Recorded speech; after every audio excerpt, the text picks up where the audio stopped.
محترم په حقیقت کې خزانه هم د کافرانو په نسبت باندې داسې ذلیله ده لکه څنګه چې په دور جاهلیت کې و، یعنی د کور خادمه، د بچو مشین، د سړي غلامه او نوکر ګڼل کېږي.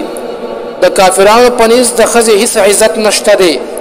هغوی زنانه صرف د خپل خواهش دپاره استعمالوي، هر قسم ناجایز کارونه ترې اخلي او هغوی چې کوم دی په بازارونو کې بربنډې ګډوي. لیکن اسلام ښځې له څه ورکړل؟ اسلام ورله څومره عزت ورکړو، څومره مرتبه یې ورله ورکړله، د کور خائس یې وګرځولو.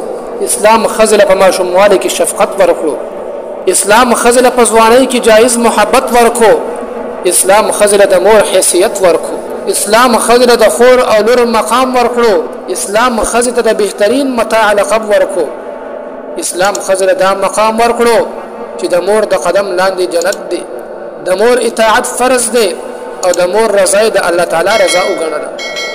زار شم محترمو د خوږ اسلام نه چې ښځې له څومره حقوق ورکړل، لیکن ښځې بیا هم نن راپاسېږي د ازادۍ نارې لګوي چې موږ ته د ازادي میلاو شي. زه په دې خبره تر اوسه پورې پوه نه شوم چې آیا دا ښځې د څه شي ازادي غواړي، دا کومه ازادي غواړي.